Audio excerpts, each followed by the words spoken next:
The newly formed Orthopedic Institute of North Mississippi wants to make sure you are receiving the best orthopedic care possible. Our staff of 7 experienced, board-certified surgeons specialize in a specific area of the body and can treat you with the newest and latest technology available to fast-track your road to recovery. Call us for same-day appointments at 662-377-BONE and come see us at Gloucester Creek Village in Tupelo. At the Orthopedic Institute of North Mississippi, our specialty is you. On the show is another man who walks the line, the sports information director at ICC, Adam Gore. Adam, what's up? Can you hear us? Hey, what's up, guys? Appreciate y'all having me today. All right, let's talk about it. You got a big one coming up on Thursday night now. Yeah, just a little football game coming up, but no, rivals coming to town. Yeah, rivals. That's great coach speak. Yeah. But let's talk about reality now. Absolutely. We got the rivals coming to town Thursday night. Northeast coming to town. Always going to be a wild campus and a wild night when ICC and Northeast get together. You know, Adam, you go back and look, and we had a chance to visit with our mutual friend yesterday from Northeast and talk a little bit about their program, and certainly was amazed. I think they're 1-3 right now, but they obviously have some pretty talented players. But this is the game, and you've been involved in it for a long time. This is the game you can almost throw the record books out. And I know ICC got a huge win last year, 68-28 or something like that. That'll be some revenge brewing, I think, on the Northeast side. Yeah, and that was kind of the case for ICC last year. Northeast, we went up to their place, and they beat us. ICC didn't play well, but Northeast played extremely well, and so credit to Northeast 2 years ago for beating us. And at the end of the night, the Northeast football players started doing the chop towards our fans, towards our band, and the football team actually did not see that as they were walking back to the locker room. And then Raphael Henry, who does a great job with our hype videos, he and I got together and put that on our hype video last year, and Coach Sean Cannon said that's all I had to do. Once the guys saw that, it was over with. They were ready to go. So, yeah, it's a very dispirited contest, and Northeast is going to be looking to kind of be like ICC last year and get a little bit of a revenge factor.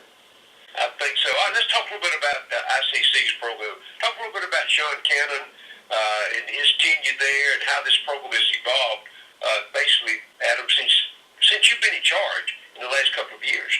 Yeah, Sean and I both came in. He was here, I think this is his 9th year. We both came in the 2010 part. He came in a little bit earlier than I did. I came in the latter part of 2010. And he's been the head coach since then. Before then, he was a defensive coordinator. So he's been with his program for nearly 10 years now. And he knows the ins and outs of it. So what's expected, what's to come, what's expected in the league, what it takes to be successful in this league. And I think Sean has done an extremely good job of developing a program here at ICC that is competitive, that kind of stays inside the realms of expectations here at the college. But yeah, Coach Sean Cannon has done a great job, and this year has been a little interesting test for Sean. It's going to be one of the youngest football teams he's had since he's been a head coach here at ICC. But he's done a good job. It took some figuring out who wants, basically, Coach, and you know this, speaking as well, who wants to play and who thinks they want to play. Sean's did a good job of getting the talent that mesh well together out there on the football field, and I think it really showed the other night at Clarksdale with ICC coming away with that 20-something point victory over the Tigers in Clarksdale. But still, ICC only played 2 quarters in that football game, so I'm still waiting for this football team to come out and string 4 quarters together. Well, I was waiting. Oddly enough, it's been the last 2 quarters. Yes. It's when they have it. And I'm not real sure when you're trying to build with a young bunch, but that's not the way you do it, Adam. You come away with a win. And you get that win maybe after you're behind and you're able to pull those guys together at the end. Of course, the next half of the season, you got to string those 4 together. That's what you got to do because your schedule's going to get a little tougher. Yeah, and I think, I'm hoping, we had a big return to opening kickoff in the game against Kahoma that kind of set the tone a little bit. ICC jumped out 7-0, and then all of a sudden kind of just went away. And then ICC kind of tilted up a little bit that second half of the second quarter. So I'm hoping that was kind of a prelude to what we'll see this week with all 4 quarters coming together for the Indians. And it'll be a great week to do that against your rivals.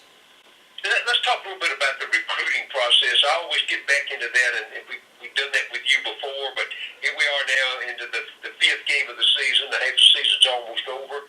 And you guys, I think Sean's done a really good job in isolating some individual players that maybe have not been quite as highly recruited as some of the others, but he saw something in those guys, and my observation as the season's unfolded, some of those guys have improved their game tremendously. They become starters on this team.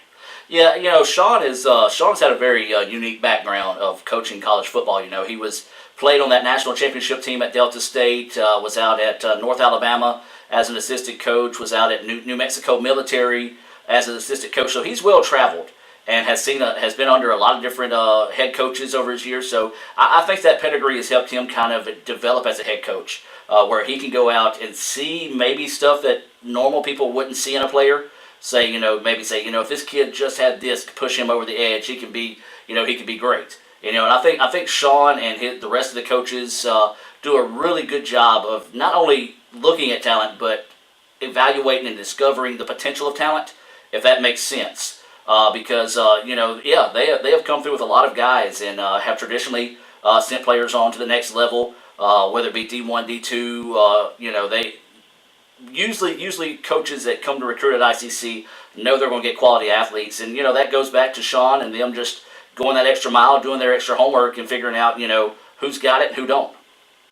That has to be a unique talent. Now, I spent most of my career at the college level as a recruiter. Did some on the field coaching, but my primary responsibility in the particular two schools at Florida State and Ole Miss was in the recruiting office. Our philosophy was, you can't win if you don't get the great players there. Right. And get them on campus to begin with. Right. So that takes a unique, as you prepare and start to talk to these kids, you got to make that image. You got to create that image for them, particularly if they don't know a lot about your program other than what they've read. So I can appreciate, certainly, when they get them on campus, you got to coach them up. Right. And that's the thing, too. I think really and truly on this level, on JUCO level, the biggest thing is finding kids that not only have talent but are also coachable. Because once and not slighting anybody, but once you get on this level, you're no longer the big dog on campus like you were in high school. You're now a dime a dozen, and there's a lot of kids that would fight to be in your position. So you kind of have to check your ego at the door when you're on the JUCO level, and I think our coaches do a good job of kind of helping dodge some of that ego issues by doing their homework on kids. And at the same time, though, I think a lot of times when the kids get here, they learn in a hurry that this isn't high school anymore. We visited with Adam Gore, the sports information director at ICC this afternoon in preparation now for the big matchup with Northeast and ICC on Thursday night. Adam, talk just briefly about the assistant coaches. How has Coach Cannon gone from an observation standpoint to offering the job and then bringing in a staff that he's been able to bring in, and then maintaining that staff for a while? Yeah, you look at the coaches over the years here at ICC. We, of course, have Coach Chad Cook, Tyrone Fox, Ray Williams, Emmanuel McCray, and Coach Hollingsworth, part of the staff this year. Tyrone Fox has actually been here longer than Coach Cannon has been here throughout his tenureship as head coach and assistant coach. Of course, everybody knows Big Ray, world's strongest man, our defensive line coach. Emmanuel McCray, he was out at Ole Miss, now the offensive line coach. And Coach Hollingsworth, Josh Hollingsworth, he was out at Faulkner and set just about every passing record out at Faulkner. He's coaching wide receivers and helping with that offense as well. So, Sean does a good job. He understands the needs of his football team. And I think the biggest bonus he has is he's able to trust his coaches that they're going to go out, do their job to their best of their ability. And, and that shines through as well. You take a look, our former offensive coordinator is now coaching up at UT Martin. Our wide receivers coach is now out at UNC Charlotte, I think, or maybe UNC Women, somewhere out there in North Carolina that's out there coaching now. Not only are our players moving on to other levels, but then our coaches are moving on to other levels as well. We had a former assistant coach that's now pretty high up in the ranks over there at Tulane. So yeah, it's some of those. That's the key to the success on any coaching level, but especially the JUCO level, is having guys that you can lean on, that you can turn your back on and say they're going to do their job. I don't have to worry about keeping up with them.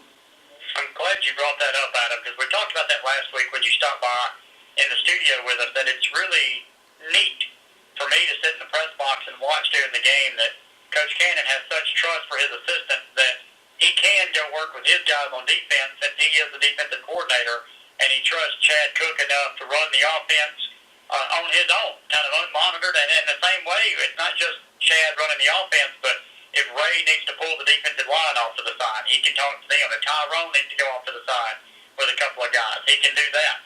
And it's just a really cooperative atmosphere, and it's really interesting to see from a fan and, media member's perspective. Yeah, and once again, it just goes a really long way in running a long-term successful program. Because if you can trust the people that are around you, and then that's not just sports. That's like here in our sports information department. I've got Lee Adams and Raphael Henry. I don't have to worry about those guys not coming to work, not doing their job. On game nights, I don't have to follow up, say, hey, have you done this? Have you done that? If more than anything, they're like, Gore, have you done this? Have you done that? So yeah, that's that. And you guys being another prime example there at the radio station, you're only as good as the people you work with, and I think that's a big time reflection in the football team. Just a couple more questions. I know you're tied up, and we appreciate your time today. Oh yeah. Let's talk basically about the administration now and the support that you guys get. Because I've been in all size schools, from high school to the major college ranks. Every time that there was a breakdown somewhere, even within the athletic department, normally it emanated from the top. Somewhere there's a miscommunication or things didn't work out right with personalities. How is that working, guys, with you? You have a new president now. Yeah. Let's talk just a minute about that. Yeah, Dr. Jay Allen, he's in his starting his full second year here at the college. Very proactive, and it's not just sports. He's very proactive in the non-athletic realm of the college. But Dr. Allen is doing a good job of embracing our student athletes. And he tells them all the time, he's like, listen, you are leaders of our campus, so we need you to be role models for everybody on campus. And that kind of reflects through his leadership on what he expects through his faculty, staff, and everybody here at the college. But yeah, he starts with Dr. Allen, goes through our great board and our cabinet, and then trickles down to our athletic director, Carrie Ball Williamson, who, I'll tell you this, folks, I will fight anybody that says Coach Williamson is not Carrie Ball is not a good good AD. She is the best in the business, and she holds us up to high standards now. She is by the book, and that's the way it has to be. That's not the way it has to be. That's the way it's going to be when it comes to Coach Ball. But she does it in a respectful manner, and so when she offers that to our coaches, they respect her and give that in return. Knowing that you know what you're going to get when you're dealing with Coach Ball, and that as an employee, even though I'm half under athletics, half under the community relations, when it comes to working with Coach Ball, it just makes it a whole lot easier because you're not getting somebody that kind of hem-haws and tells you, well, we can do this, She's like, no, we're going to do this, and as you know, that just helps make life a lot easier for everybody. Adam, real quick, I want to go back to a player-based question. Talk a little bit about Clark Mills now that he's gotten settled in and played 3 games at quarterback for ICC. Is he the next solid quarterback for the Indians? Recently, at least in my memory, of course, Tyson Lee, who we had on Matt White's show earlier today, former ICC quarterback that then went on to play at Mississippi State, Peyton Bender, and Dan Ellington, who set all the college records. Is Clark Mills the next guy at ICC? Well, it's funny that you mentioned Tyson in that conversation because a lot of times when we talk about Clark, Tyson Lee's name comes up in those conversations. Tyson was not the biggest of stature quarterback. Clark stands at 5'11", 205, and he's a freshman out of Ecru. You look at Tyson. Tyson was a gamer, and he has that. I'm trying to think. He kind of has that moxie about him, I guess is the best way to say it. When you're around Tyson Lee, you can't help but get excited, and that shows through what he's doing after football as well. And I think the football team kind of rallies around Clark that same way. So, yes, is Clark your prototypical quarterback? Not really. He's not going to be your 6'2", 6'3", guy, but Clark gets it done. Clark, last week was 2 for 14 for 257 yards. And 2 touchdowns. He also rushed for a touchdown. So I think you're really going to see him mature more throughout this year. The more games he gets under his belt now, I think he's passed for 625 yards, 4 touchdowns through 3 games, and that's not even playing in the first game of the year. So yeah, I think Clark, I think Clark has a lot of potential to come through and be something special by the time his time is said and done here at ICC. Well, I love what you said about it being the gamer. I love your story you told a couple of weeks ago during that East Central game where they were really struggling to find some offensive consistency. And Clark walks down the sidelines and just tells Coach Cannon, "Hey, I'm ready if you need me." Yep. Just showing that he wanted to be out there on the field regardless of how dismal the game had been up until that point. So I think I agree with you.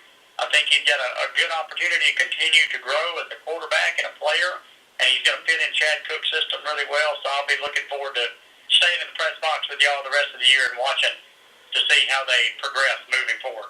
Most definitely. He came in that game, went 10 of 19 for 118 yards, threw a touchdown, and actually had a shot at the game-winning touchdown there at the end. But I'm like you. I'm anxious to see where this football team can grow and go in the future.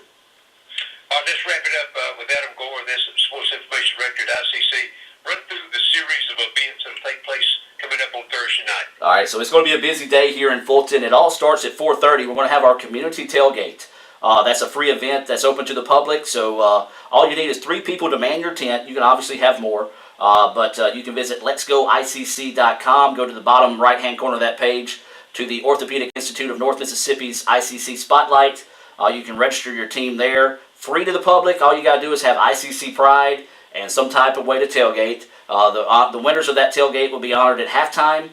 So that'll take us through the pregame, and then, of course, we'll have the Davis Ford pregame show coming your way right here on ESPN 95.1 The Fan at 6 with that First American National Bank opening kickoff at 6:30. But before we have that kickoff, though, we're going to honor our 2018 ICC softball team for winning the MACJC championship. That'll come your way during the pregame show.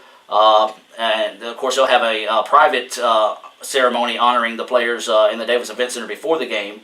But, yeah, they'll get their championship rings and be honored there on the field before the start. And then, as we said, 6:30 kickoff, halftime, we'll have the bands performing at halftime, ICC and Northeast Band, which will be nice. We're going to bring both the bands to you here on FM 95 Sports, on 95.1 instead of just the ICC band. But yeah, and then the game will finish. And then even at the end of the night, they'll be rocking late into the night, weather permitting, that is.